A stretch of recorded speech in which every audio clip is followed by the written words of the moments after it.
Hi hello friends, எல்லாருக்கும் வணக்கம். Welcome back to our channel அர்த்தங்கள் அறிவோம். டிராவல் அப்படின்னாலே நமக்கு ரொம்ப பிடிக்கும். அதுலயும் ஃபிளைட் டிராவல் அப்படின்னா சொல்லவா வேணும், அவ்வளோ குஷி ஆயிடும்ல. அந்த ஃபிளைட் பாத்தீங்கன்னா மேக்சிமம் ஒயிட் கலர்ல தான் இருக்கும். ஒரு சில ரக விமானங்கள் மட்டும்தான் மற்ற கலர்ல பெயிண்ட் பண்ணப்பட்டு இருக்கும்.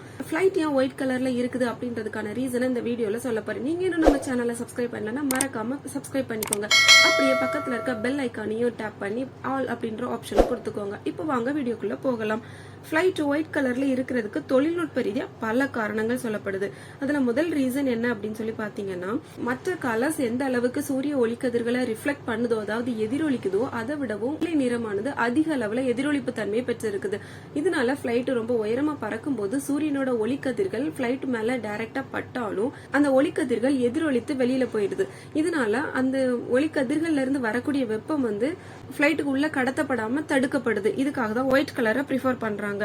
இன்னும் பாத்தீங்கன்னா ரீசன்ஸ் என்னெல்லாம் சொல்றாங்கன்னா, மற்ற கலர்ஸ் எல்லாமே சீக்கிரமா ஃபேட் ஆயிடும், வெளிரி போயிடும். ஆனா ஒயிட் கலர் அவ்வளவு ஈஸியா அப்படியே ஃபேட் ஆகி போகாது. இதனால நிலைப்புத்தன்மை அப்படின்றது அதிக அளவுல இருக்கும் அப்படின்னு சொல்லப்படுது. விமானங்கள் ரொம்ப உயரமா பறக்கிறனாலையும் ரொம்ப வேகமா பறக்கிறனாலையும் அழுத்தமான காற்றுக்கு நடுவுல சீறி பாய்கிற விமானம் உராய்வு தன்மையிலேயே இருக்கிறனால விமானத்தோட மேற்பரப்புல சின்ன சின்ன தெரிப்புகள் ஏற்பட வாய்ப்பு இருக்கு. அந்த தெரிப்புகளை ஈஸியா கண்டுபிடிச்சு சரி செய்யறதுக்கு இந்த வெள்ளை நிறம் ரொம்பவே யூஸ்ஃபுல்லா இருக்கு அப்படின்னு சொல்லப்படுது.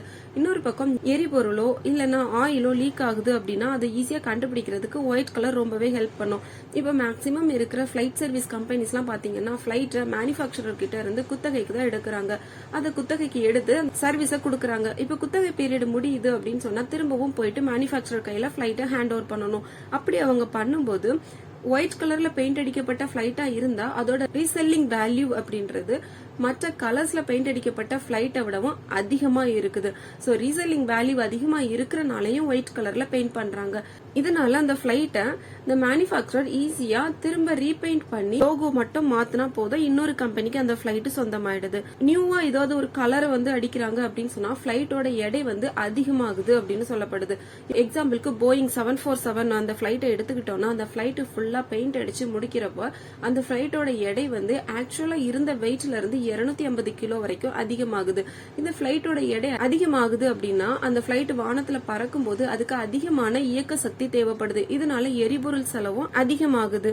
இப்ப பெயிண்ட் பண்ணணும் அப்படின்னா காஸ்ட் எப்படி இருக்கும் அப்படின்னு பாத்தீங்கன்னா 35 லட்சம் ரூபாயில இருந்து 1.5 கோடி ரூபாய் வரைக்கும் தேவைப்படுது. 2 வாரத்துல இருந்து 3 வாரம் வரைக்கும் பெயிண்ட் அடிக்கிறதுக்கு நாட்கள் தேவைப்படுது. இந்த மாதிரியான பராமரிப்பு செலவுகளை குறைக்கிறதுக்காக தான் மேக்சிமம் பிளைட்டை ஒயிட் கலர்ல பெயிண்ட் பண்றாங்க. இதுவே ஒயிட் கலர்லயே இருக்கிற பிளைட்டா இருந்தது அப்படின்னா அந்த பிளைட்டுக்கு அவங்க ஜஸ்ட் ஒரு கோட்டிங் பெயிண்ட் பண்ணி பாலிஷ் மட்டும் கொடுத்தா போதும், அது ஒரு புது பிளைட்டா மாறிடும். பராமரிப்பு செலவை குறைக்கிறாங்க அப்படின்னு சொல்லும் போது வேற ஏதாவது விஷயத்துல காம்ப்ரமைஸ் பண்ணுவாங்களா அப்படின்னு கேட்டீங்கன்னா நிச்சயமா பண்ண மாட்டாங்க. பிளைட்ல இருக்கிற சின்ன சின்ன தப்புகளை கூட பெரிய அளவுல கவனம் செலுத்தி அவங்க பார்த்து சரி செய்யறனாலதான் இன்னைக்கு வரைக்கும் பிளைட் சர்வீஸ் அப்படின்றது ரொம்பவே சூப்பரா அமைஞ்சிட்டு இருக்கு. ஓகே ஃப்ரெண்ட்ஸ், இந்த வீடியோ இங்க முடியுது. இந்த வீடியோ உங்களுக்கு பிடிச்சிருந்தா லைக் பண்ணுங்க, உங்க ஃப்ரெண்ட்ஸ் அண்ட் ஃபேமிலிஸோட ஷேர் பண்ணுங்க, மறக்காம இந்த சேனலை சப்ஸ்கிரைப் பண்ணுங்க.